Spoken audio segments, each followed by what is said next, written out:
Hare Krishna Bhagavan. How are you? Thank you. No, I have cartels. Jai Radha Madhava Kunda Bihari.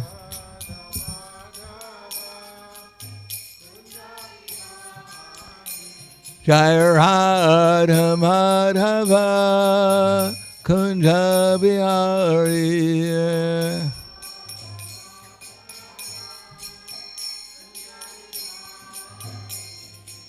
Gopidana Balava Girivanadari.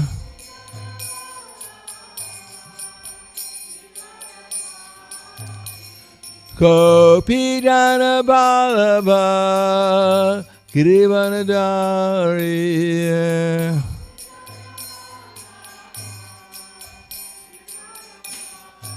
Yasodanana Brata Dhanaranjana. Yasodanana Brata Dhanaranjana. Yamunatiha Vanacharya. Yamunatiha Vanacharya.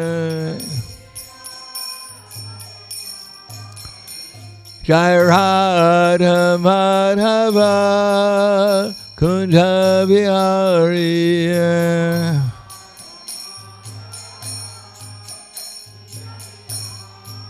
Jai Radha Madhava Kunda Bihari.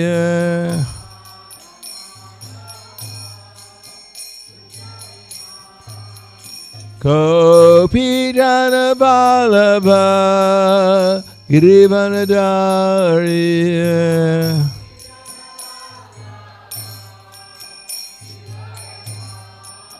Gopidana Balava Girivanadari.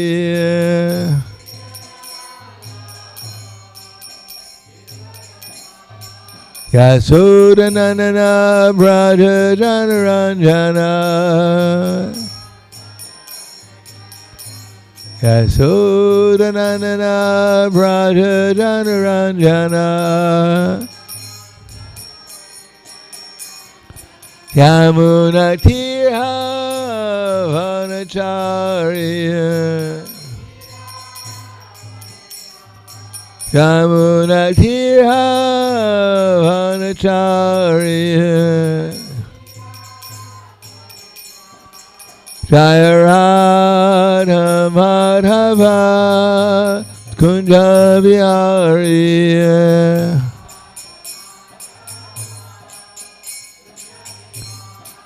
Jai Radha Madhava Kunda Bihari.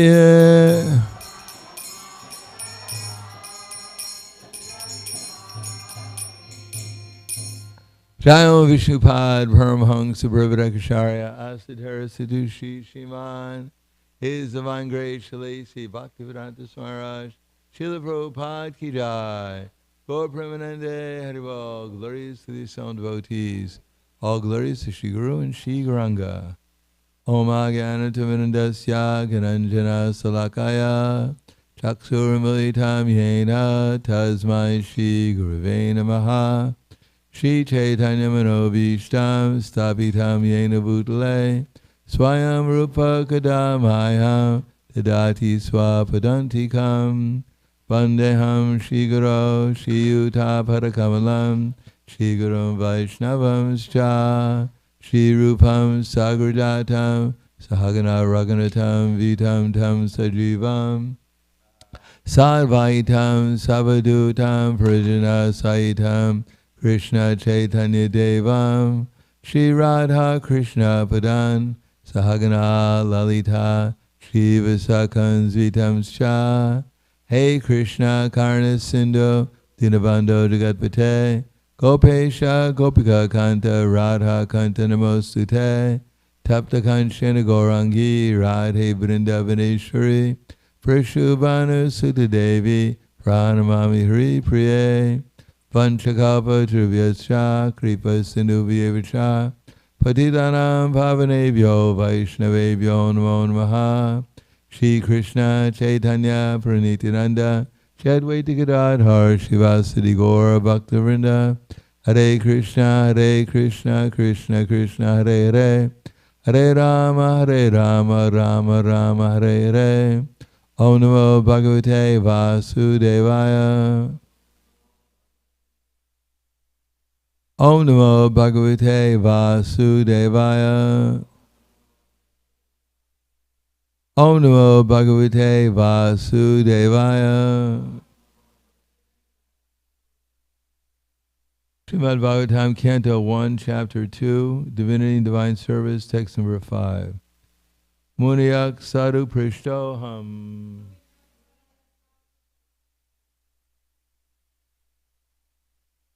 Where is this? Oh. This is someone's world tour, we're saying. Visiting different temples. Oh, this looks like Thailand.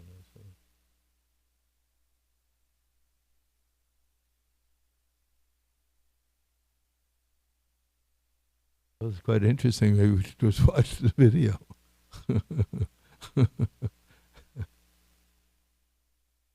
Okay, I'm just going to read the verse. Bhavad Viraloka Mangalam Yat Krita Krishna Samprasto Yatma Suprasiditi. Translation and purport by His Divine Grace A.C. Bhaktivedanta Swami Srila Prabhupada. O sages, I have been justly questioned by you. Your questions are worthy because they relate to Lord Krishna and so have relevance to the world's welfare. Only questions of this sort are capable of completely satisfying the self. So please repeat. O sages, I have been justly questioned by you. Your questions are worthy because they relate to Lord Krishna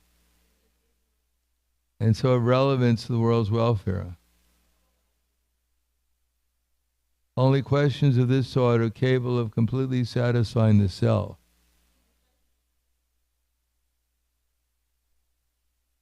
Prabhupada's purport. Since it has been stated herein before that the Bhagavatam, the absolute truth, that in the Bhagavatam the absolute truth is to be known, the questions of the sages of Naimisharanya are proper and just because they pertain to Krishna, who is the Supreme Personality of Godhead, the absolute truth. In Bhagavad Gita 15:15, the Personality of Godhead says that in all the Vedas, there is nothing but the urge for searching after Him, Lord Krishna. Thus, the questions that pertain to Krishna are the sum and substance of all the Vedic inquiries. The whole world is full of questions and answers. The birds and beasts and men are all busy in the matter of perpetual questions and answers. In the morning, the birds in the nest become busy with questions and answers. And in the evening, also the same birds come back again and become busy with questions and answers. The human being, unless he is fast asleep at night, is busy with questions and answers. The businessmen in the market are busy with questions and answers. And so also the lawyers in the court, and the students in the schools and colleges, the legislators in the parliament are also busy with questions and answers. And the politicians and the press representatives are all busy with questions and answers. Although they go on making such questions and answers for their whole lives, they're not at all satisfied. Satisfaction of the soul can be obtained by questions and answers on the subject matter of. Anyone else have a different opinion? Okay, Krishna. Krishna is our most intimate master, friend, father or son, an object of conjugal love. Forgetting Krishna, we have created many objects of questions and answers, but none of them are able to give us complete satisfaction. All things but Krishna give temporary satisfaction only, and so if we have to have complete satisfaction, we must take to the questions and answers about Krishna. We cannot live for a moment without being questioned or without giving answers. Thus, the Srimad Bhagavatam deals with questions and answers that are related to Krishna. We can derive the highest satisfaction only by reading and hearing this transcendental literature. One should learn the Srimad Bhagavatam and make an all-round solution to all problems pertaining to social, political, or religious matters. Srimad Bhagavatam and Krishna are the sum total of all things. Munyak sarupishtoham bhavadvira lokamangalam yat kritam Krishna samprashna yayatma samprasidati. O sages, I've been justly questioned by you. Your questions are worthy because they relate to Lord Krishna and so are relevant to the world's welfare. Only questions of this sort are capable of completely satisfying the self. Namo Vishnu Padaya Krishna Prasthaya Bhutale Srimate Bhaktivedanta Swami Tanamane Namaste Saraswati Deve Gauravani Vacharane Nirvishesha Srinivadi Paskadyade Satarane. Here the word used is samprashna. Prashna means to ask questions. And here sam means complete. Like kirtan means to glorify Krishna, and sankirtan means to completely glorify Krishna. Therefore, relevant questions should be there in order to get a complete understanding what the science of Krishna consciousness is. As Krishna says in the Bhagavad Gita, Janma karma chame divyam evam yoveti tatvataha tyaksva deham panarjanma naiti mam eti sorjana. That only one who has complete understanding, Dhamma, namely about Krishna's birth. So Krishna's birth is dealt with at the beginning of the Bhagavatam, that Krishna took birth two places. He took birth simultaneously as the son of Devaki and Vasudeva in his forearm holding conch shell, wheel, and lotus flower. And then he also took birth simultaneously as the son of Mother Jasoda, as the twin of Yogamaya. So the birth of Krishna was, one sense we hear about it, but to understand how did Krishna take birth from the womb of a mother with a helmet on his head and with a conch shell, wheel, club, and lotus flower, it must have been a very difficult birth.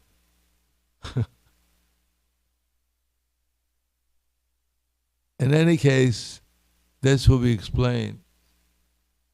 Otherwise, people read about it and wonder, how was this possible? A home birth with someone with a crown on their head? It's quite difficult. Imagine.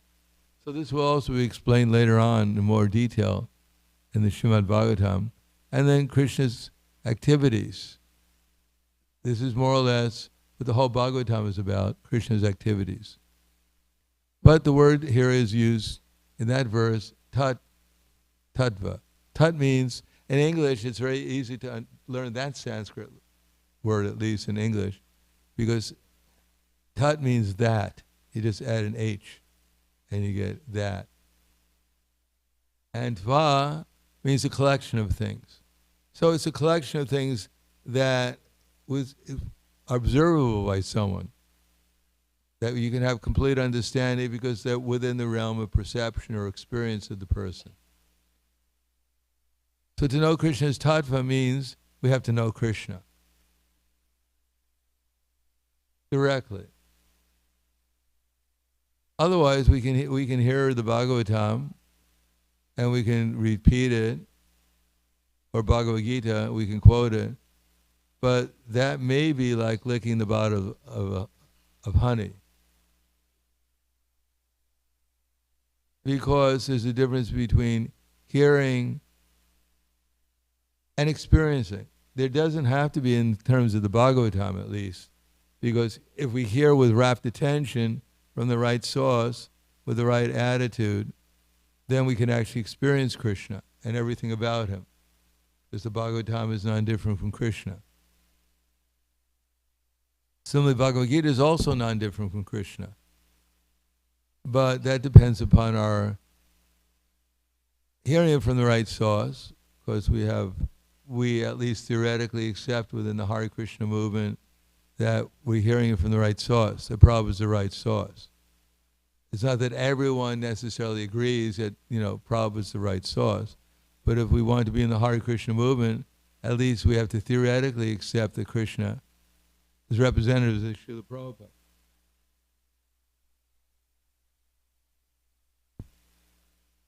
Luckily, I did my yoga exercise too.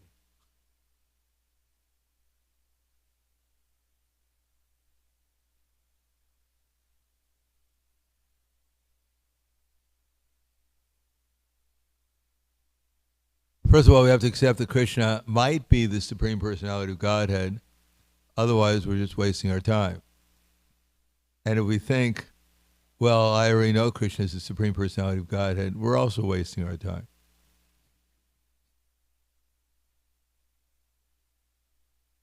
Now, we might know Krishna directly.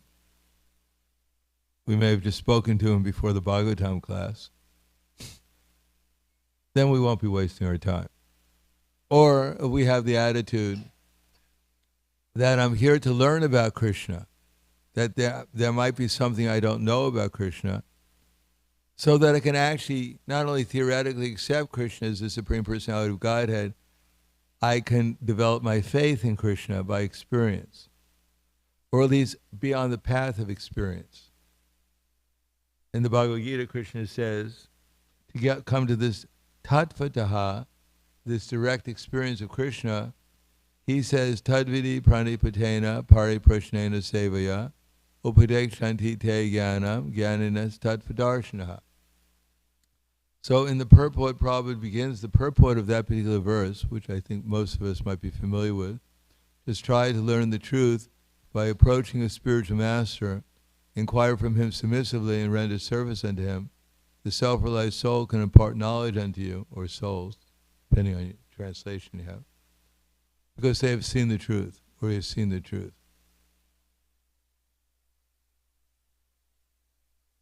So in that particular verse, Krishna has three things.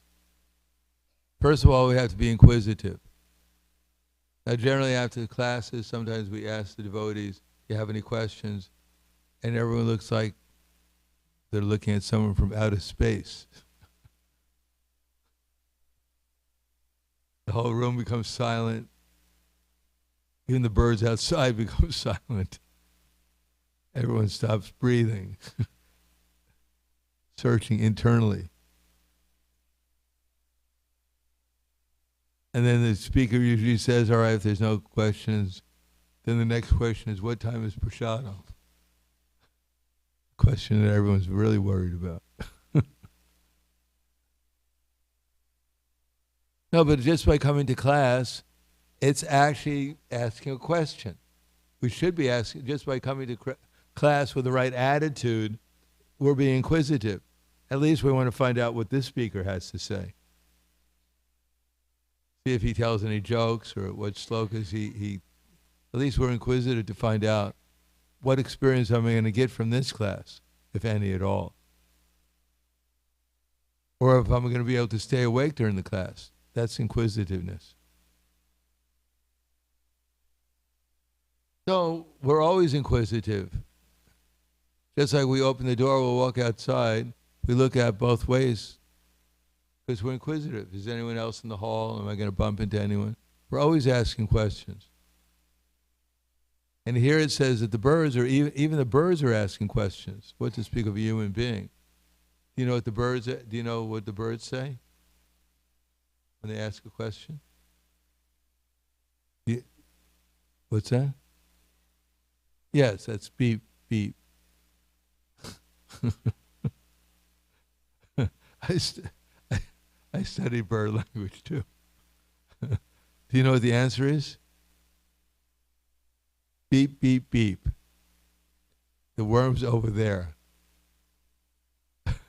Simple language.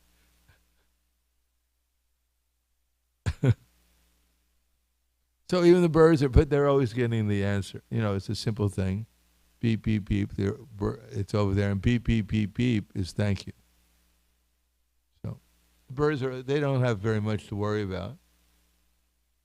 But they're also asking questions. Everyone. If you go out in the street, even here, Gurley Street, you're about to cross the street, you ask the question, are there any cars coming? And you look both ways to see if, at least one way, to see if there's any cars coming. So you're asking a question. At least Krishna's, and Krishna, you're looking and Krishna says there's no cars coming. So we, at every moment, at every second, eternally we'll be asking questions. The question is what kind of question we're going to ask. Now to understand Krishna, we're starting from the beginning of the Bhagavatam. And at the very beginning of Bhagavatam, in the first canto, we find out what's the important questions we should ask, even if it's not about Krishna, but everything's about Krishna ultimately. But Parikshit Maharaj has a question at the end of the Bhagavatam, which is an important question. He asks, what's the duty of a person who's about to die? Now, if you go to the most advanced university in the world, and you raise your hand during the class and you ask the professor, my dear professor, you have 5 PhD degrees, 3 Nobel Prizes, so you might have the answer to this question. And the professor says, of course, I practically know everything. Just ask me anything. And then he said, my dear professor, what is the duty of a man who's about to die? And immediately the professor calls up the police and has you come arrested. We're threatening him.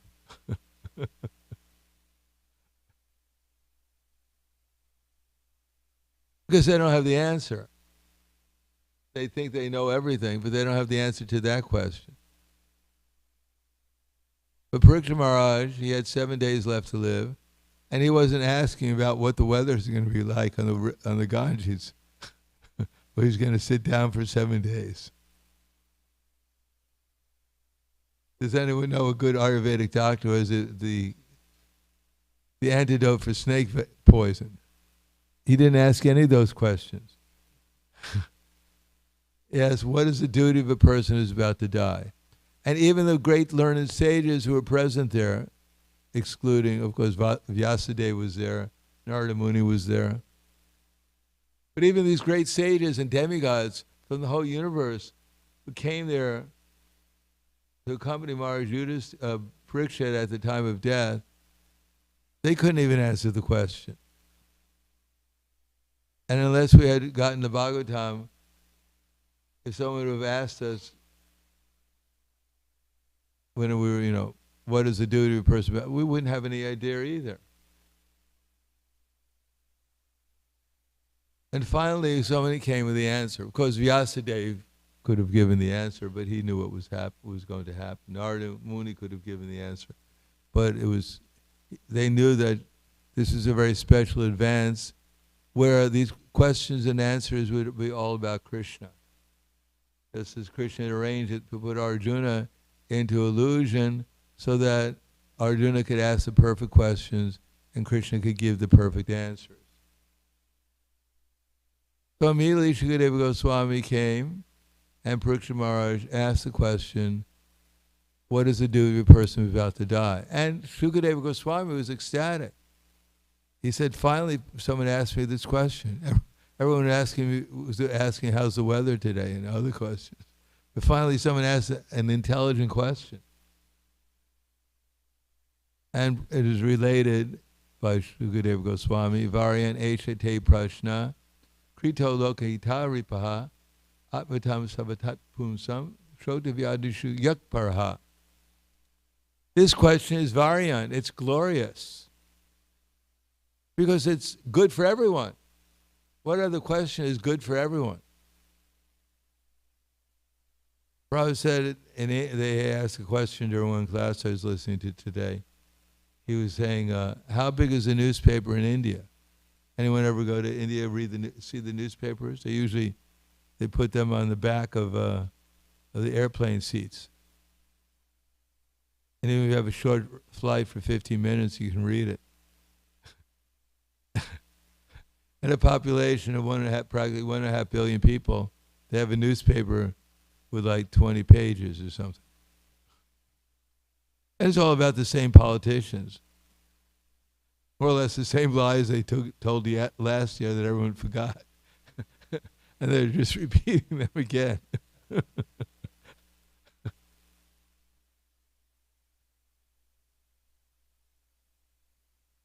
And then Prabhupada would ask, what's the size of the newspapers in America? And if you don't have a strong back, if you buy the newspaper, you can't bring it home with you. And at the end, you spend the whole Sunday reading the newspaper, the Sunday paper, with all the different parts, and then you give it to the dog. He doesn't read it, he does other things with it. And then you're anxiously waiting for Monday's newspaper, which is a little smaller. You don't have as much time to read it. But there's nothing in there that pertains to everyone, that's universally applicable. And that really, it's not to just say, pranak punas charvanam, charvananam, the same thing over and over again. You could just substitute someone's name or some country's name, and it's the same news that was yesterday's news.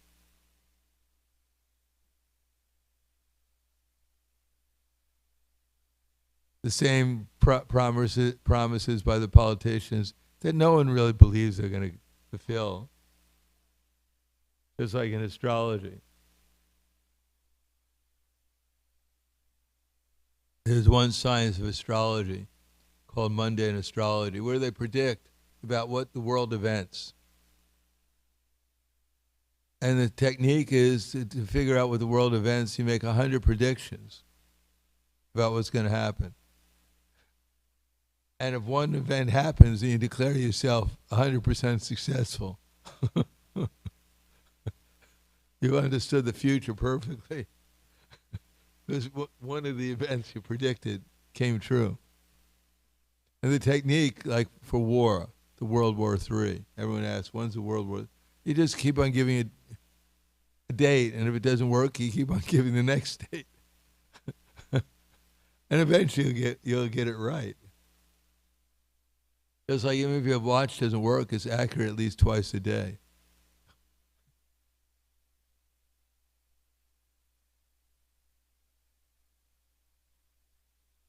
So, but this question, what is the duty of a person who is about to die? Because that's one thing that all of us are about to do. I'm sorry, I get everyone depressed during class, but that's a fact. That an intelligent person, he thinks, what is my duty that I'm about to die? Now, that doesn't mean we're going to die the next moment. It could be.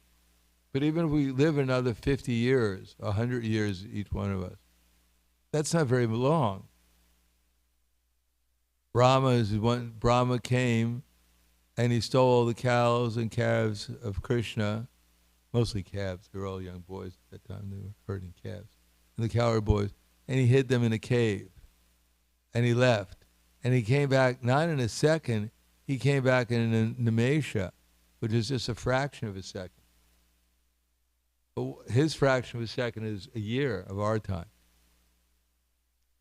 So that means in 1 second of Brahma's lifetime, according to the calculation, that he lives for 311 trillion, 40 billion years, that means 1 second of Brahma's lifetime is 90,000 of our years. That means in 1 second of Brahma's life, if we live for 100 years, we go through 90 no, 90,000, 900 births and deaths. And Brahma is 1 second. And for Brahma, a second is a second. Not very much. Because he's on such a platform of enjoyment, time goes so quickly for him that his 311 trillion, 40 billion years is comparable to our 100 years. Because here we're suffering so much, time seems to go very slowly. Just like if you go to a dentist and you start hearing the drill, then time stops. And you think I'm feeling 1 second to be like 20 years or more. Tears are flowing from my eyes. Like torrents of rain.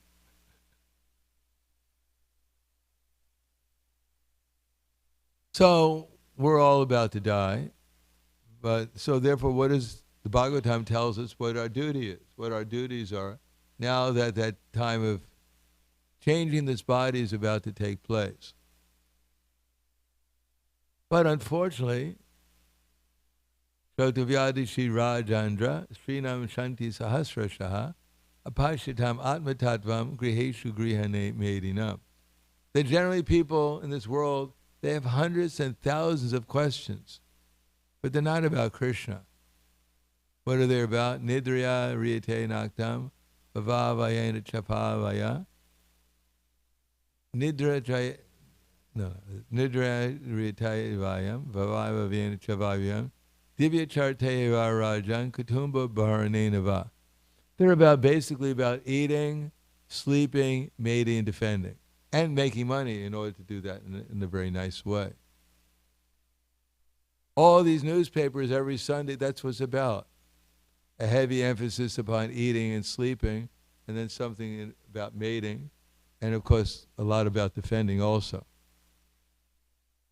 So the whole Bhagavatam is just, from the very beginning it says, it's not about eating, sleeping, mating, defending. Although there are parts where eating, sleeping, mating, or defending are described, but not to encourage them. There is romance, but it's not a very happy ending. They don't live happily ever after in the Bhagavatam, unless it's Radha and Krishna. But the parts that people are usually interested in are the parts that are not about Radha and Krishna.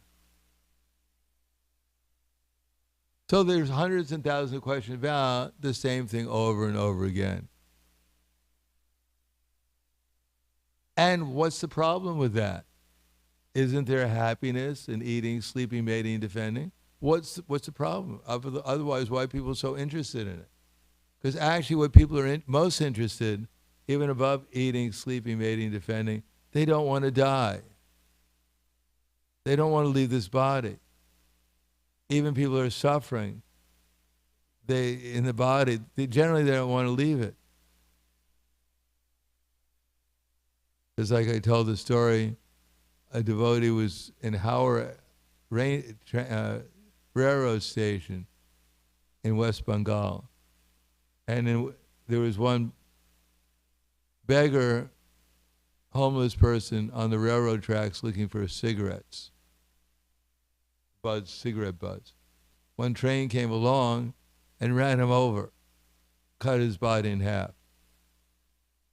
So a devotee came down to the track to help him, and he asked, "Can I do something for you?" So he's inquisitive.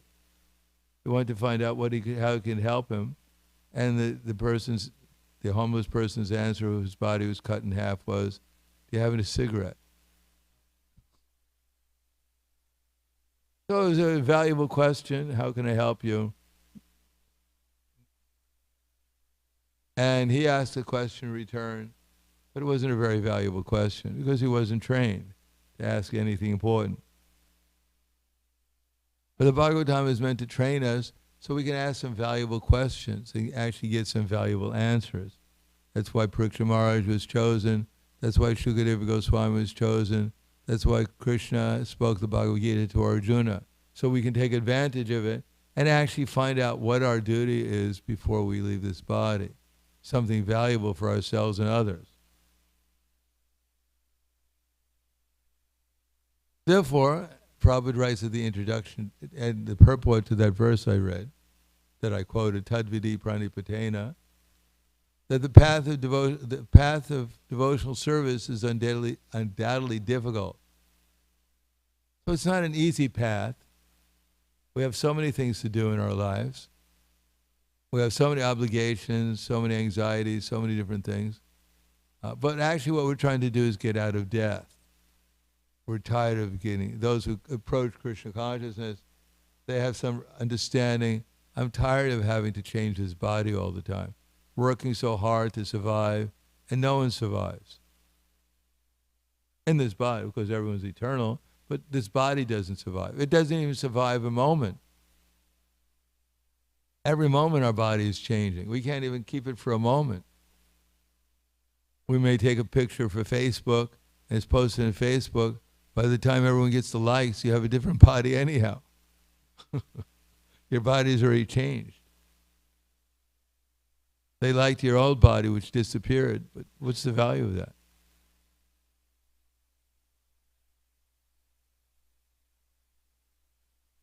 So, Prabhupada writes, the path of Krishna consciousness, devotional service, is undoubtedly. Therefore, it's advised that we approach a representative of Krishna and disciple succession from the Lord himself. Because they'll actually give us good answers if we ask good questions. Prabhupada wasn't shy when people asked inappropriate questions after his class. He chastised them in his own way. Because he was giving class, he was giving good answers to questions, and if people didn't understand the answers to the questions he was given, they should clarify the answer to the questions he was giving, rather than start another set of questions. Because they didn't even understand the fact they should ask the proper questions. Prabhupada had to train his audience. So it's undoubtedly difficult. So it's not that we read these purports, we think, well, I haven't understood that. I read the Bhagavad Gita one time, and I passed my Bhakti Shastri test, and therefore I'm self-realized. As much as information I need. No, it's difficult. Therefore, it's advised that we approach a spiritual master in the line of disciple succession from the Lord himself. That the Lord is the original spiritual master, and one in the disciple succession can actually represent him. Because Krishna, Dharmam tu sakshat bhagavat pranitam, he's the original propounder of all religion. Religion just doesn't mean some secular religion. Dharma means actually the basis of all knowledge, all realization, all reality. And the process of achieving it, that's called Dharma. It all comes from Krishna. Vedaischa savarham eva vedyo, Vedanta krid vedavid eva jaham. All the knowledge comes from Krishna, all eternally. Therefore, it's advised, Krishna advises that we approach a spiritual master in the line of succession from the Lord himself. That no one could become a spiritual master by manufacturing his own philosophy, as the fashion of foolish pretenders. This idea that I have to come up with something new, otherwise I won't get my degree, academic scholarship. I have to find out something that no one else has ever said before, which is impossible, because everyone's been speculating since time immemorial, doing the same activity of mental speculation. It's all been said before. Anyhow, but reality doesn't change. The fact that our body's changing doesn't change. The fact that we're eternal doesn't change. If you write a paper, you submit it to the university about real knowledge, they'll reject it. That this has been said before in the Bhagavad Gita, therefore you can't get a degree, you have to say something different. That our body changes sometimes. And there might be a soul, but not all souls are eternal. As a philosopher in the Christian tradition famous philosopher, matter of fact, the basic philosopher, one of the most prominent philosophers, he said, yes, some living entities have souls. He said animals don't have a soul. Men have full souls and women have half soul. So he didn't agree with even what Jesus Christ was saying, but he becomes a big philosopher in the church. Nowhere in the Bible you'll find anyone talking about women having half souls. But he decided that he wouldn't get his degree, become a professor of religion, unless he came up with something new. So there's the problem. If someone repeats what Krishna says, he'll get arrested for plagiarism in some places. But Krishna, if the truth is the truth, if you add something to it, take something away from it, you're just wasting. You're just reducing the truth. You're saying something untruth or half truth. Just like in Bhagavad Gita, Krishna says, "Sarva dharam parityajya mame kam sharanam vraja." Give up all varieties of religion and surrender unto me. Therefore, I'll protect you from all sinful reactions. So half truth is give up all varieties of religion. You state that, and everyone says, "Well, it's perfect," except Bhagavad Gita, what Krishna says in Bhagavad Gita in that verse. The other part we can leave out, not very interesting. Surrender to Krishna, and he'll protect you. But give up all varieties of religion. I already did that. My life is perfect.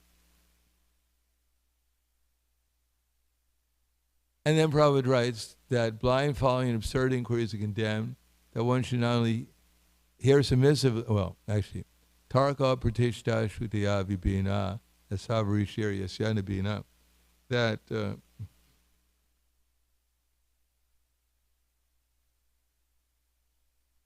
how does Prabhupada paraphrase that? But anyhow, tarka pratish, that mental speculation, dry arguments cannot help one progress on the path to self-realization.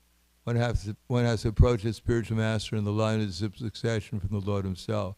And such a spiritual master should be accepted in full surrender and one should serve the spiritual master without false prestige. Satisfaction of the self-realized spiritual master is a secret of advancement in spiritual life. So what does that mean? What does the satisfaction of the self-realized spiritual master mean?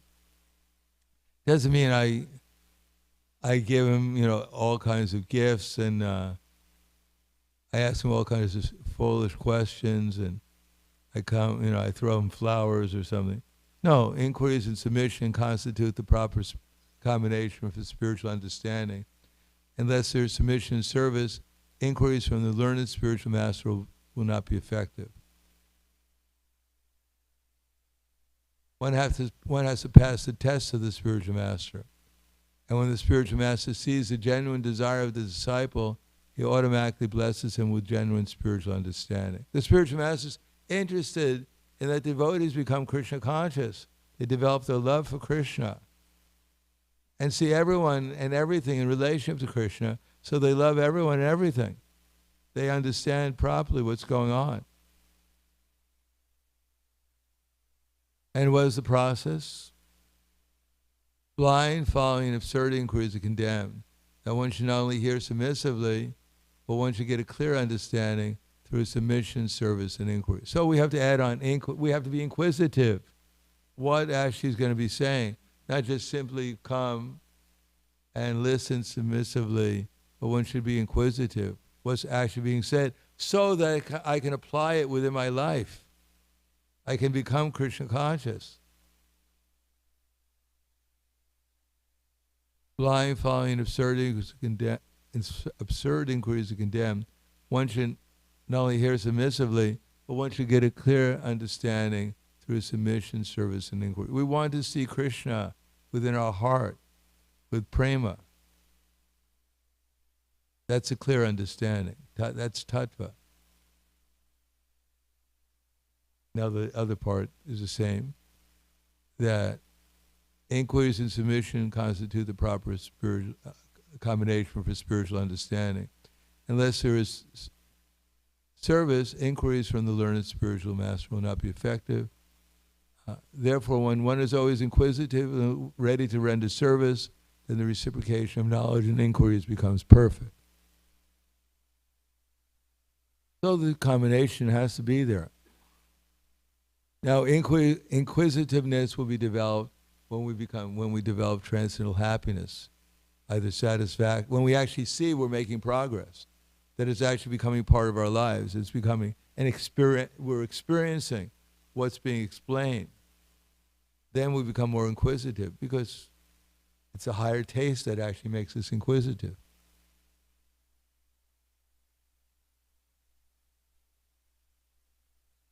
Then, the more we get the higher taste, then the more we'll be submissive, because without submission, without service and submission, then our inquisitiveness will not be satisfied.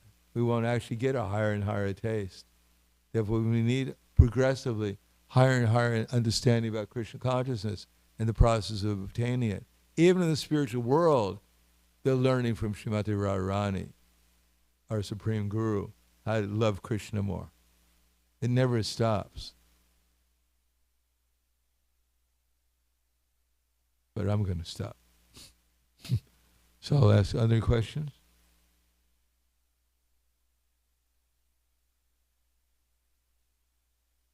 Besides, what time is Pastrado? Yes.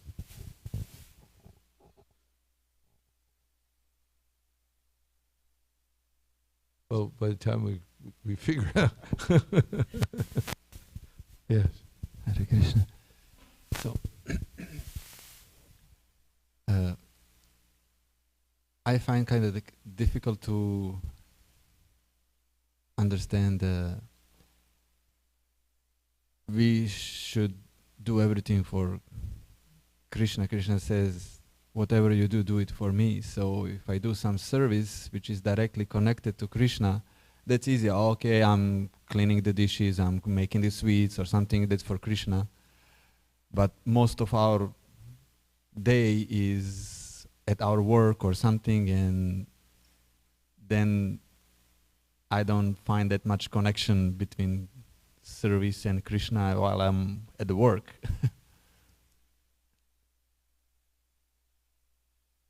So, well, do you think Krishna is there with you at work? Whose energy are you working with? What about, is there the people that you're dealing with? Is God in their heart? Is super soul in their heart? No, it's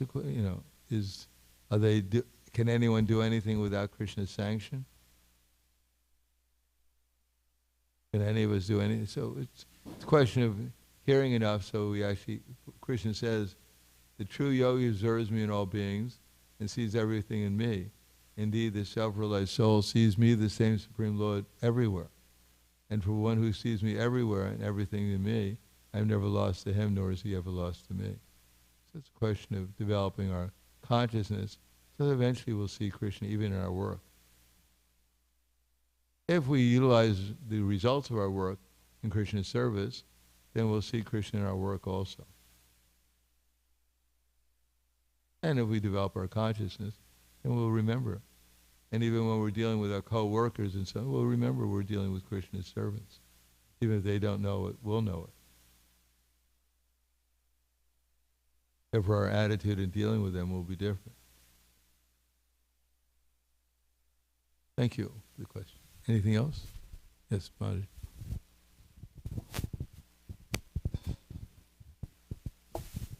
Hare Krishna, thank you so much for your wonderful class, Maharaj. I heard you speak many years ago at 26 2nd Avenue, so it's really nice to see you in person again. Maharaj, I was listening to your words and the purport about questions and answers and how we can live millions of lifetimes before we ask the right questions. And I was thinking about how probably everybody here in the temple room, at some point in their life, they had a real question, and that's what led them to ISKCON. Like for me, it was, there's got to be more to life than this. Like what else really is there? So then I was wondering, Maharaj, if you could share what your big question was that led you to Krishna consciousness. Well, I guess all the questions we have eventually lead us to Krishna consciousness. But anyhow, I had some experience. I was wondering where did this come from.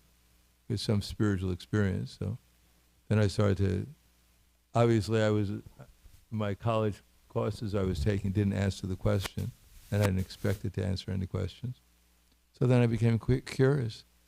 If everything is so infinite, that I realized everything was so infinite, and everything was so nicely organized, I figured there must be someone behind this. And who was it? So then I became inquisitive, started to read the Bible, started to read books from India, and then my friend, then I started to practice yoga. I became a vegetarian within that week. It's quite an experience I had. And then I started to read, and then my friend told me I was looking for a Buddhist temple or some temple, and there happened to be, they just opened a Hare Krishna temple near my university, so, and one of my friends was going down to it, so he invited me to come. And here I am now.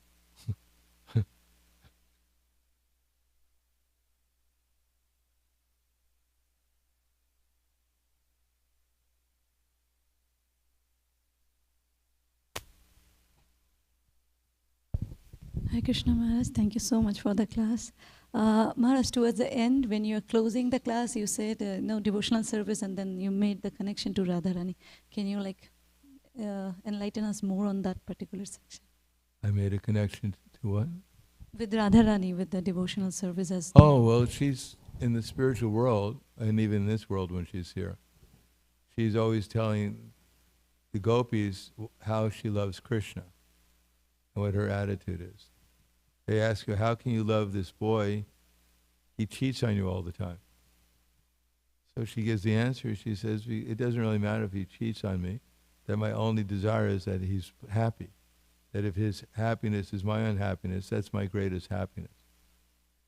So she's always giving, because people forget that, even in the spiritual world, I guess. So she's the example of someone who's ashishava padam panistumam adarshana mamahitam karotuva yata tata vidadatu lampato matprananatastu sevanapra. Even Krishna hits me on the most sensitive point and makes me broken-hearted. Still I love him anyhow, unconditionally. So when she repeats that, she really means it. So it's quite an experience, I'm sure, to be with her when she says it. She really, and it affects all the gopis there too. The more she says it, the more they appreciate it. Thank you so much, Hare Krishna. Yes.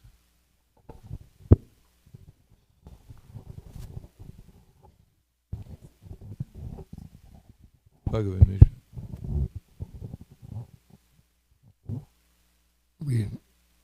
Krishna says in Bhagavad Gita that once you begin devotional service, there's no loss or diminution. And I read in the Krishna book that there's once somebody begins performing devotional service to Krishna, their success is guaranteed. And if they slip in one life, then they'll pick it up in the next. So the question is, when does that happen? I know people who performed a lot of devotional service, but they don't want to perform anymore. And yeah, maybe in this lifetime they won't. Maybe there may even be a slight, delay. Maybe in the next lifetime of Brahma they start up again. But that's not very long. It's only one exhalation of Mahavishnu. So our conception of time is quite relative from our own experience. But it's the reality of time from the platform that Prabhupada's writing from may be different from the reality of time that we're speaking about. But generally speaking, one is sincere and takes up the process of devotional service, actually inquisitive, then, one will achieve Krishna consciousness in a very, relatively, from the absolute point of view, shortly. when Mukunda was Chaitanya Mahaprabhu's, when Chaitanya Mahaprabhu's revealing his Srivas Anga, his Prakash pastime, and Mukunda wasn't called, his boyhood friend, and they said, well, why don't you call Mukunda? Because you're calling all your other devotees. He said, because Mukunda, he associates with all these Mayavadis and yogis. Sometimes he's devotees, sometimes he associates with others. He said, I don't want to see his face. So Mukunda was waiting, when is he going to call me? So they said, well, the Lord said you're forbidden to come there. So he said, well, ask him when I might have the opportunity. So the Chaitanya Mahaprabhu, when he was asked that, he said, I'll see Mukunda after 100 million lifetimes. So they went back to Mukunda and said, the Lord said he'll see you after 100 million lifetimes. And Mukunda started to dance in ecstasy, shouting out, I'll see the Lord soon. So they came back and told the Lord, Chaitanya Mahaprabhu, that Mukunda is dancing in ecstasy after he heard that. He'll be able to see you after 100 million lifetimes. So Chaitanya Mahaprabhu was very pleased and said, call him immediately. So different devotees have different conceptions of time. All right, thank you very much. Grantaraj Srimad Bhagavatam ki jai. Srila Prabhupada ki jai. Gaur Premanande. So Linus Pradhan Maharaj ki jai. Thank you so much for the wonderful class, Maharaj. We're grateful for your time. I just want to share with the devotees that we'll have a home program tonight at the house of Vaidehi Mataji, which is on Perry, just 2 blocks away with Maharaj. We'll start with Kirtan at 5:30 and class at 6:30. And then tomorrow evening we'll have class at the house of Divyanam Prabhu. So please plan to come. Thank you. Shri Prabhupada ki jai.